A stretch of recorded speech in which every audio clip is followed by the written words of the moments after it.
Assalamualaikum warahmatullahi wabarakatuh. Hamdan syukuran lillah amma ba'd.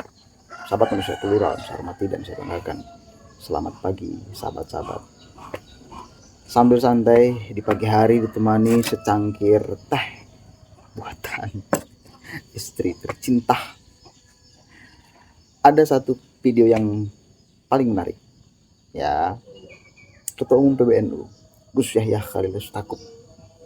Dia membongkar, ya, dia menjelaskan siapa sesungguhnya ahlul bait Nabi, siapa sesungguhnya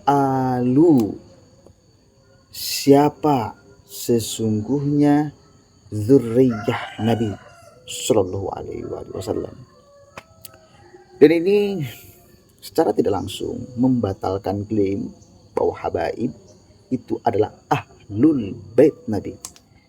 Karena di dalam Al-Quran itu yang jelas intervensi Allahnya kepada ahlul bait, ya, kepada ahlul bait.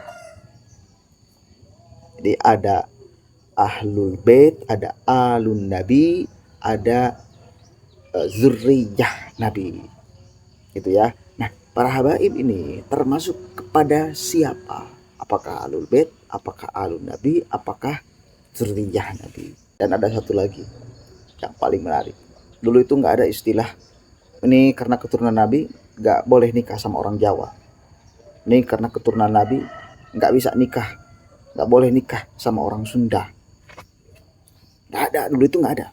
Nah sekarang kan Robito Alawiyah dari kalangan habaib ini menciptakan teori itu, menciptakan dalil itu, seolah orang pribumi yang nikah kepada mereka itu nggak sopan kepada Rasulullah SAW. Ini doktrin yang berbahaya dan menyimpang dari ajaran awalnya yang tidak mengenal kasta, saudara. Yang seorang mereka ingin mengkasta-kastakan persoalan itu. Coba kita dengarkan sama-sama nih. Pemaparan jelas dari Gus Yahya Khalil Stakuf. Hormat saya kepada beliau. Ya, Ahlul Bait Rasulullah itu siapa? Ahlul Bait Rasulullah itu ya beli. Jadi pada ada satu riwayat Rasulullah pada satu ketika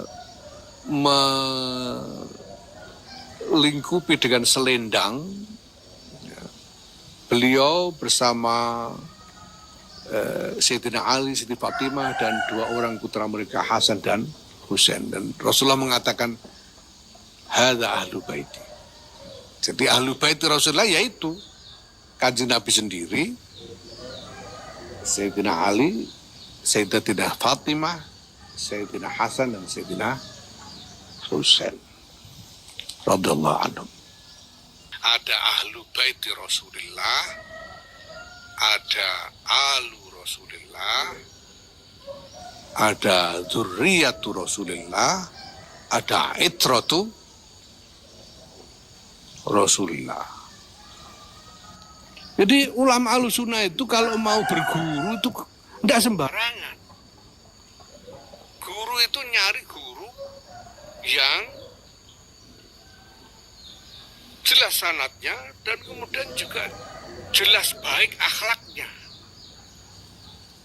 Itu doktrin Ahlussunnah wal Jamaah. Kalau nyari guru sekedar nyari-nyari di YouTube itu juga bukan Ahlussunnah wal Jamaah. Wahai para ulama, wasadatul atqiya, dan sayyid-sayyid yang bertakwa. Siapa yang dimaksud sayyid ini? Sayyid dimaksud sayyid adalah dzurriyyatu Rasulullah sallallahu alaihi wasallam. Memang ada dari dulu, kita semuanya mengaku, para ulama kita ada dzurriyyah Rasulullah sallallahu alaihi wasallam. Ya, siapa mereka itu? Saya mendapat keterangan dari Syekh Kiai Maimun Jubair tentang hal ini. Saya sudah pernah sampaikan, ada di YouTube sudah itu, saya lihat tempo hari itu. Jadi ada ahlu baiti Rasulullah, ada alu Rasulullah, ada dzurriyyatu Rasulullah, ada itratu Rasulullah. Ya, Ahlul Bait Rasulullah itu siapa? Ahlul Bait Rasulullah itu ya Jadi ada satu riwayat Rasulullah pada satu ketika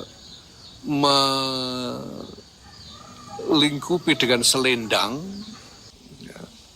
beliau bersama Sayyidina Ali, Siti Fatimah, dan 2 orang putra mereka Hasan dan Husain. Dan Rasulullah mengatakan, hadza ahlu baiti. Jadi ahlu baiti Rasulullah yaitu Kanjeng Nabi sendiri, Sayyidina Ali, Sayyidatina Fatimah, Sayyidina Hasan, dan Sayyidina Husain radhiyallahu anhum. Itu ahlu baiti Rasulullah SAW, sebagaimana yang dinyatakan sendiri oleh Rasulullah SAW. Nah, kemudian ada Alu Muhammad. Menurut Kememun Zubair, Alu Muhammad ini adalah dari Bani Hashim. Itu semuanya Alu Muhammad, Bani Hashim dan Bani Abdul Muttalib. Ini Alu Muhammad. Ini termasuk Sayyidina Abbas dan keturunannya, ini Alu Muhammad. Sepupu-sepupunya Kanjeng Nabi dan lain sebagainya. Ini Alu Muhammad. Ya tentu saja yang mukmin ya. Abu Lahab enggak termasuk. Ya. Yang mukmin Sayyidina Hamzah itu Alu Muhammad. Keluarga dari Bani Hashim dan Bani Abdul Muttalib. Kemudian ada dzurriyyatu Rasulullah SAW. Siapa dzurriyyatu Rasulullah ini? Siapa saja yang lahu nutfatun nubuwah. Siapa saja yang punya garis keturunan baik dari laki-laki maupun perempuan, itu dzurriyyatu Muhammadin SAW. Kita tahu bahwa kalau yang diklaim sebagai keturunan Nabi yang terkenal sekarang ini adalah dari keturunan Sayyidatina Fatimah. Ya, itu berarti perempuan. Yang dihitung itu dari nasab, dari jalur perempuan. Ya. Makanya nggak dibilang dzurriyyatu Ali, nggak dibilang dzurriyyatu Ali, karamallahu wajhan, dzurriyyatu Muhammad, walaupun dari perempuan Siti Fatimah.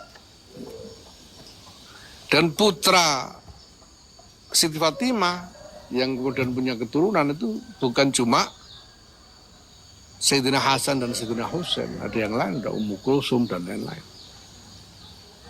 yang punya keturunan juga. Kemudian Kiai Maimun juga menyebut Siti Ruqayyah dan Siti Zainab itu juga ada keturunannya. Ini semuanya dzurriyyatu Rasulullah, baik dari jalur laki-laki maupun perempuan. Ya, makanya saya katakan bahwa kiai-kiai di Nusantara ini insya Allah dzurriyyatu Rasulullah semua. Karena dari dulu ada tradisi campur yang tidak karu-karuan. Sudah tidak ada lagi parameter bahwa laki-laki perempuan dari Bani Hashim atau Bani Mustafa di Nusantara atau Bani Abdul Muttalib di Nusantara ini, perempuannya harus menikah dengan laki-laki dari Bani Hashim juga. Itu dari dalam tradisinya tadinya tidak ada di Nusantara. Kenapa lah, orangnya belum banyak. Nah sekarang kalau ada Bani Hashim punya anak perempuan mau dikawinkan dengan Bani Hashim laki-laki sudah tidak ada lagi, ya terpaksa dikawinkan orang Jawa. Dikawinkan sama orang Sunda, orang Minang dan lain-lain. Jadi ini udah campur. Tapi semuanya dari keturunan itu memiliki nutfah nubuwah. Ini yang semuanya berada disebut sebagai dzurriyyatu Rasulullah SAW. Itu sudah biasa dari dulu, itu campur karuan. Ya makanya juga jadi saya sempat pernah mengulas tentang nggak usah baca-baca lah soal ini, pokoknya tahulah ini Sadatul Atqiyah ini yang maksud adalah itu. Kemudian ada itratu Rasulullah SAW, karena Rasulullah bersabda, ataraktu lakum apa namanya pokoknya aku meninggalkanmu dua hal. Ya tamassaktum bima lam tadil. Kalau kalian berpegang teguh pada dua ini, kalian tidak akan sesat. Yaitu apa? Kitabullah wa itrati.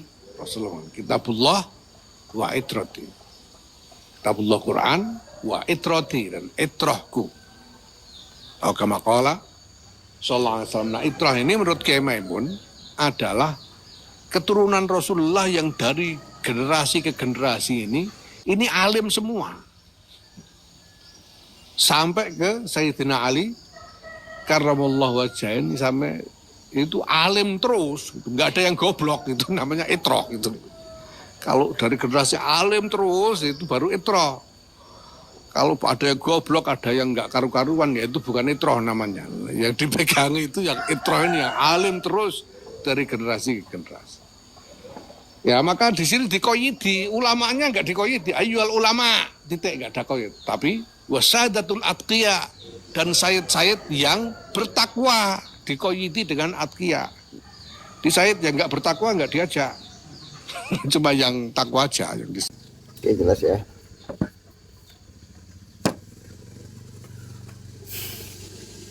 Satu kali lagi, hormat saya kepada beliau terang benderang, karena titik persoalannya di sini.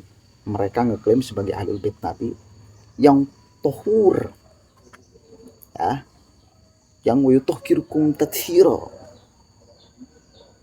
kan itu. Dan ada satu lagi,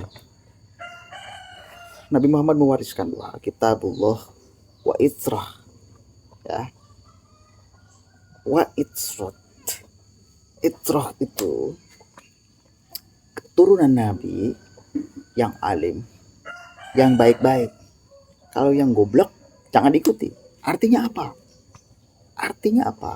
Artinya enggak semuanya mereka dari kalangan habaib yang Taufik Asegaf itu pernah ngeklaim, dan dari kalangan habaib itu mendapatkan doktrin bahwa, atau menyebarkan doktrin bahwa siapa saja orang yang tidak belajar kepada habaib, tidak bersanad kepada habaib, maka itu sesat.